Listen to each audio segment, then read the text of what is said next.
What up, guys? It's Bananaowns here, bringing you part 42 of my Skyward Sword Let's Play. Don't even have the numbers straight right now, and I'm recording. That's awkward. I'm just cranking these out. They're all starting to blend together now. So anyway, this video is gonna include like a second part of the sand ship. We're just gonna basically keep traversing through the sand ship now that we have the bow and arrow. We can actually do some of these time shift puzzles inside the ship, and they're really, really cool puzzles, and they're quite the mind benders when you first play through the game. When I first played through the game, I probably spent like an hour and a half on this dungeon, compared to maybe the 45 minutes it took to do it the second time. Of course, by then I have to admit, I watch a guide right before I record these, just so I can be a little bit better. I mostly remember how to do these dungeons, but I watch a guide before, just to make sure. I don't want to waste like video space and really bore you guys, because if I start getting stuck, you people aren't gonna like this, because I'm barely making it entertaining enough as it is right now. Okay, so I'm ignoring Fee because she's fucking annoying. So look at this, is really cool because these little openings right here, you can shoot the time shift crystal, and these like affect your ability to get into other rooms and such, and it's really fucking cool. It's just anything with like the time shift crystals is just great puzzle mechanics in this game, and I fucking love them. Just because they make good puzzles. That's it. That's what Zelda games are. You use a sword and you solve really cool puzzles. And that's basically the element of a Zelda game, and damn it, I like it. I love my Zelda games. Okay, so make sure if you ever play this after you deactivate the time shift stone, you leave it deactivated right now. Because if you leave it activated, it just wastes time, because you have to deactivate it again and right after you do this part.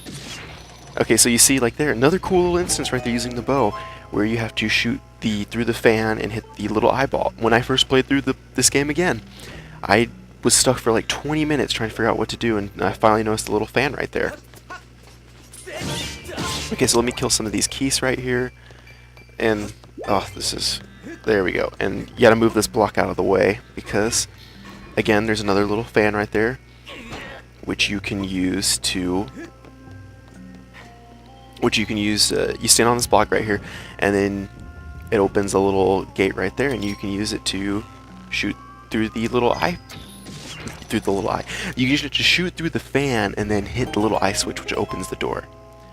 And then now I believe you can activate the time shift stone, because you have to activate the generators in order to get to the brig where where where Captain Grumpy Cat is, like where his crew is. Because you have to go through like this whole like back room area of the ship, which has like a bunch of moving platforms and such that are powered by these generators. So that's the most important part, is activating these generators right now, so you can reach like Pirate Grumpy Cat's crew, which consists of like one guy or like two people. He doesn't have a huge crew, but I suppose since they're robots, they're more efficient. I have no idea though. Okay, so activate the time crystal again, and I need some arrows. Be sure to always pick up, if you ever play this, destroy those barrels so you can get more arrows. Because especially during this puzzle, you're gonna run out, and especially during this boss, you're gonna run out. Okay, let me take out this electric moblin right there. Best strategy ever, guys, remember? Except for I just failed it, where you skyward strike him and then finishing blow. Okay, so here's the first generator. Turn it to the left. Turning is really awkward in this game, like moving your Wiimote to the side like that. I don't know what it is with the Wiimote, but in every Wii like game I've ever played that requires you to turn it to the side or like push it or pull it in, they control really weird. It's like I was playing Metroid Prime 3, and there's instances where you have to push in the Wiimote to activate switches and stuff like that, and it takes you like 5 minutes to do it, just because of like how unsensitive. It's just how like what's the word, like it's non-responsive basically, like, or it responds to like the wrong freaking motion. Like, it goes the other way and it keeps like pushing out. It's just really awkward and it just pisses me off. And it's still a problem in this game. It's a little bit better with the Wii Motion Plus, but it's still kind of an issue. Okay, so there's this little room right here where what we're going to do is we need to activate the little rope and pulley system. Well, I don't think we activate the rope and pulley. I think we just open up these little windows right here. Because what we have to do is go outside, use the little dinghy system after we take out the time crystal. This is a really good puzzle right here. And okay, you don't want to go over there out here first. You want to go outside and then activate the little dinghy after you take out the time shift stone again. So there's a lot of running in and out, and it's kind of annoying. For the sake of this video, I noticed it's a really it's faster to just activate it when it's outside. You can activate it from the little grate area, but it takes a little bit longer to get outside with all like the sand pits and stuff. So pro tip right there. Okay, so move back along. You really do go outside a lot and keep going back inside, but that's the charm of this dungeon. That's the price you pay for interesting puzzle mechanics. Okay, so as I pointed out this little dinghy over here earlier, so I'm returning to that little area, and now that you have the bow, you can activate the little ice switch, which will lower it. But first, we got to deactivate the time shift stone, so we can actually get into these, like my accent, to these. That was awkward. So we can actually get into this area, because with the time shift stone activated, it doesn't work too well. Okay, so it lowers, and I think Link disappears in the cutscene. That's really, really weird. Yeah, so you go down here, and see, you can exit the area, and look, there's another grate. Oh, I have to kill this keys, because electric keys are annoying. Okay, there we go. Oh, there's one more. He's gonna get me, he's gonna get me! Aw, damn it. There we go, got him. Let's pull down this lever, so we don't have to go outside again. You really don't want to go outside more times than you need to. Okay, so let's look up. There we go. There we go. First try. Hit it first try. I'm a fucking sniper. Fucking, I no-scope that shit if there was no-scopes in this game. Dude, you know swipe. Bro, do you even scope? Okay, so that was the second generator, which pretty much means we can go rescue the crew now. Master, I'm detecting strong vibration. Current situation is difficult. Yes, I realize it's difficult. So what you do is you just go out through this door again, and then go to the left, go to the right, left, left. There we go. There we go. Go to left and go back. No. No, what am I doing? I don't even know what I'm doing. There we go. You go to the left because you have to go use these windows you opened up earlier. So you go down, this is how you enter in this like maintenance area, I would call it, of the sand ship.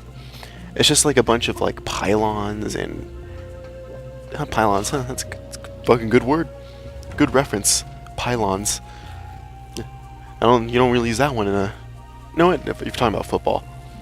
Fucking MVP, Hurricane Katrina 2 for killing out the lights. That was an offensive joke, you have no sense of humor. Okay, I'm like questioning myself right now, because this little maintenance area is really, really important, because guess what? Okay, there we go. Because it contains a treasure room, which you can get like a couple hundred rupees and some really good treasure. So first you gotta just make your way past these little pylons. When the pylons are, what would you call these? These floating up and down blocks that have eyes. So the floaty blocks that come down, whatevs. Okay, so this is like the first time you've ever used the whip outside of the ancient cistern.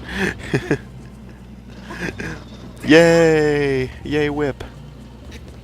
So let's come to this ladder here and look at this. Look at this majestic treasure room.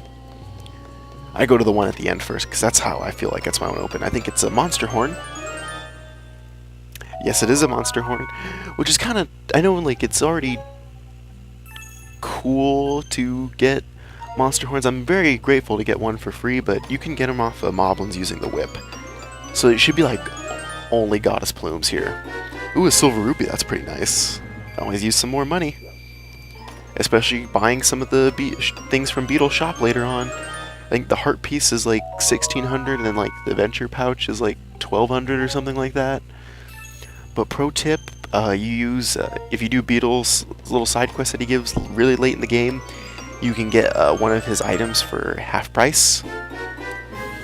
So what you do is you buy all of his items up until the heart piece or the last adventure pouch, and you wait till you do his quest so you can get one of those off at half price, because those are the two most expensive items in the game. And I believe I bought the adventure pouch already. I need to get the heart piece still, so my heart piece will be the half off, which is really convenient. Okay, so like I've been playing, I've already mentioned it so far, I've beaten the Fire Sanctuary, I've done a few more side quests after the Fire Sanctuary, so I'm moving along to the Song of the Dragon side quest, and I hope to actually play through a lot of that this upcoming weekend. It's a 3-day weekend, so I'm hoping to play it for like maybe like an hour a day or something. I can get the whole Song of the Dragon gameplay recorded in this little amount of time already, and then maybe I can actually finish most of the side quests, because after you do the Song of the Dragon, it's pretty much you're pretty much in like the home stretch right there, and I think all the side quests are open finally. And then it's just from there, it's really just the last dungeon, the last Silent Realm trial, and the last dungeon. I think I've been thinking about it, and should I talk about this now? There's not enough time left in this video. Okay, no, I'm gonna hold off on that. There's not a lot. I'll discuss it in the next video for my plans, because the next video is really significantly shorter. That was really good verbiage right there. Really significantly shorter. I'm a fucking master of words. Okay, so this pirate Grumpy Cat, who is part of the crew of Captain Grumpy Cat, gives you a small key. And that about concludes it, so see you later, guys. Bro, do you even lift?